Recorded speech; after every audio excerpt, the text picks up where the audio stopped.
ರಾಜ್ಯದಲ್ಲಿ ಈಗಾಗಲೇ ಕಾಂಗ್ರೆಸ್ ಮತ್ತು ಬಿಜೆಪಿಯಲ್ಲಿ ಲೋಕಸಭಾ ಚುನಾವಣೆ ಹಿನ್ನೆಲೆಯಲ್ಲಿ ಟಿಕೆಟ್ ಹಂಚಿಕೆಯಾಗಿರುವಂಥದ್ದು.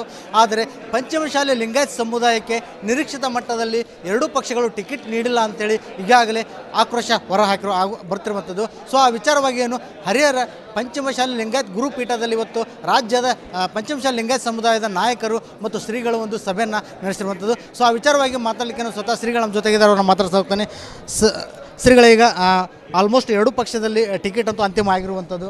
ಸೊ ಆ ವಿಚಾರವಾಗಿ ತಾವು ಒಂದು ಅಸಮಾಧಾನವನ್ನು ಹೊರಹಾಕ್ತಿರುವಂಥದ್ದು, ಅಂದರೆ ತಮ್ಮ ಸಮುದಾಯಕ್ಕೆ ಹೆಚ್ಚಿನ ಮಟ್ಟದಲ್ಲಿ ಟಿಕೆಟ್ ಸಿಕ್ಕಿಲ್ಲ ಅಂತೇಳಿ. ಸೊ ಏನು ವಿಚಾರವಾಗಿ ಸರ್ ಅದು? ಈಗಾಗಲೇ ಹೇಳಿದ ಹಾಗೆಯೇ ನಮ್ಮ ಸಮುದಾಯಕ್ಕೆ ಟಿಕೆಟ್ ಹಂಚಿಕೆಯಲ್ಲಿ ಅಸಮಾಧಾನ ನಿರ್ಮಾಣ ಆಗಿರುವುದು. ರಾಜ್ಯಾದ್ಯಂತ ಭಕ್ತರು ಯಾರು ಆಕಾಂಕ್ಷಿಗಳು ನಮಗೆ ಸಾಕಷ್ಟು ಫೋನ್ ಕರೆಗಳ ಮೂಲಕ ಮಾತಾಡ್ತಾ ಇದ್ದಾರೆ. ಈಗಾಗಲೇ ಕೆಲವು ಪಕ್ಷಗಳು ಘೋಷಣೆ ಮಾಡಿದ್ದಾವೆ, ಇನ್ನೂ ಪರಾಮರ್ಶಿಸಿ ಅದನ್ನು ನಿರ್ಧಾರವನ್ನು ನೀವು ಸ್ಪಷ್ಟಪಡಿಸಬೇಕು. ನಮ್ಮ ಸಮುದಾಯಕ್ಕೆ ಅನ್ಯಾಯ ಆದರೆ ಆ ಸಮುದಾಯ ಸುಮ್ಮನೆ ಕೂತ್ಕೊಳ್ಳೋದಿಲ್ಲ ಅನ್ನೋದನ್ನು ಎಚ್ಚರಿಕೆಯನ್ನು ಕೊಡಲಿಕ್ಕೆ ಇಚ್ಛೆಪಡ್ತೇವೆ. ಸ್ವಾಮೀಜಿ, ಈಗಾಗಲೇ ಕಾಂಗ್ರೆಸ್ಸಿಂದ 2, ಬಿಜೆಪಿಯಿಂದ 1 ಟಿಕೆಟ್ ಅಂತೂ ಈಗಾಗಲೇ ಅಂತಿಮ ಆಗಿದೆ. ಸೊ ಇನ್ನೂ ಎಷ್ಟು ಟಿಕೆಟ್ ನಿರೀಕ್ಷೆ ಮಾಡ್ತಿದ್ದಾರೆ ಎರಡೂ ಪಕ್ಷದಿಂದ? ಇಷ್ಟೇ ಅಂತಲ್ಲ, ಅವರು ಸಮೀಕ್ಷೆಯನ್ನು ಮಾಡಬೇಕು, ತರಾತುರಿಯಲ್ಲಿ ನಿರ್ಧಾರವನ್ನು ಮಾಡಿದ್ದಾರೆ. ಹಾಗಾಗಿ ಕ್ಷೇತ್ರವಾರು ಆಯಾ ಜಿಲ್ಲೆ ಬಿಟ್ಟು ಹೊರಗಿನವ್ರಿಗೆ ಟಿಕೆಟ್ ಕೊಡುವಂಥ ವಾತಾವರಣ ನಿರ್ಮಾಣ ಆಗಿದೆ. ಶಾಸಕರಿದ್ದವರಿಗೂ ಟಿಕೆಟ್ ಕೊಡುವಂಥ ನಿರ್ಮಾಣ ಆಗಿದೆ. ಆ ಅವಶ್ಯಕತೆ ಇರಲಿಲ್ಲ. ಅವೆಲ್ಲದಕ್ಕೂ ಗೊಂದಲ ಇದೇ ಕಾರಣ ಆಗಿರೋದ್ರಿಂದ ಬರುವಂಥ ದಿನಗಳಲ್ಲಿ ನಾವು ನಾಳೆಯಿಂದ ರಾಜ್ಯಾದ್ಯಂತ ಪ್ರವಾಸ ಮಾಡಿ ಜನಗಳಿಂದ ತಿಳ್ಕೊಂಡು ಒಂದು ಸ್ಪಷ್ಟ ನಿರ್ಧಾರ ತೆಗೆದುಕೊಳ್ತೇವೆ. ಯಾವ ಮಾನದಂಡದ ಮೇಲೆ ತಮ್ಮ ಸಮುದಾಯಕ್ಕೆ ಟಿಕೆಟ್ ಕೊಡೋಕ್ಕೆ ನೀವು ರಾಷ್ಟ್ರೀಯ ಪಕ್ಷಗಳಿಗೆ ಒತ್ತಾಯ ಮಾಡ್ತೀರಾ? ಮಾಡಿದ ಕ್ರೆಡಿಬಿಲಿಟಿ, ನಮ್ಮದು ವೋಟ್ ಬ್ಯಾಂಕ್.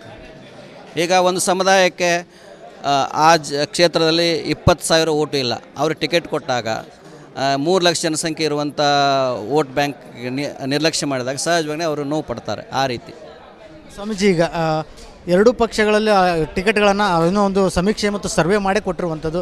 ಸೊ ಆ ಸರ್ವೆ ಸಮೀಕ್ಷೆಯನ್ನು ಹೊರತುಪಡಿಸಿ ತಾವು ಟಿಕೆಟ್ ನಿರೀಕ್ಷೆ ಮಾಡ್ತೀರಾ ಅಂತ? ನನಗೆ ಈ ಸರ್ವೆಯಲ್ಲಿ ಎಲ್ಲ ಬೋಗಸ್ ಇವು. ನಾವು ಅವೆಲ್ಲ ಬಿಲ್ಲ ಹಂಗೆ ಸರ್ವೆ ಮಾಡಿದರೆ ಹಂಗೆ ಅದು ಆಗತ್ತಿರಲಿಲ್ಲ. ಈ ಮೇಲ್ನೋಟಕ್ಕೆ ಗೊತ್ತಾಗುತ್ತೆ. ವಿಶೇಷವಾಗಿ BJP ನನಗೆ ಸರ್ವೆ ಮಾಡಿ ಕೊಟ್ಟರಂತ ಅನಿಸೇ ಇಲ್ಲ. ಫುಲ್ ಇನ್ಫ್ಲೂಯೆನ್ಸ್ ಆಗಿ ಕೊಟ್ಟಿದ್ದಾರೆ. ಎರಡೂ ಪಕ್ಷಗಳಿಗೆ ಗಡುವು ಎಲ್ಲಿವರೆಗೆ?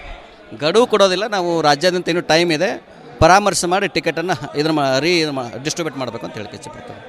ಈಗ ಮುಂದಿನ ನಡೆ ಯಾವ ರೀತಿ ಇರುತ್ತೆ ಅಂತ? ಅದಾಗಿ ನಾವು ರಾಜ್ಯಾದ್ಯಂತ ಪ್ರವಾಸ ಮಾಡ್ತೀವಿ. ಪ್ರವಾಸ ಮಾಡಿದ ಮೇಲೆ ಒಂದು ಸ್ಪಷ್ಟ ನಿರ್ಧಾರ ಅಂತೈತೆ, ಯಾರಿಗೆ ಸಪೋರ್ಟ್ ಮಾಡಬೇಕು, ಯಾರಿಗೆ ಸಪೋರ್ಟ್ ಮಾಡಬಾರ್ದು, ಯಾವ ಜಿಲ್ಲೆಯಲ್ಲಿ ಯಾರಿಗೆ ಸಪೋರ್ಟ್ ಮಾಡಬೇಕು, ಯಾರಿಗೆ ಮಾಡಬಾರ್ದು ಅನ್ನೋ ಸ್ಪಷ್ಟವಾಗಿ ಹೇಳ್ತೇವೆ. ಎರಡೂ ಪಕ್ಷಗಳಿಗೆ ಎಚ್ಚರಿಕೆನಾ? ಹೌದು, ಎರಡೂ ಪಕ್ಷಗಳಿಗೆ ಅದನ್ನು ಸ್ಪಷ್ಟವಾಗಿ ಎಚ್ಚರಿಕೆ ಕೊಡಲಿಕ್ಕೆ ಇಚ್ಛೆಪಡ್ತೇವೆ.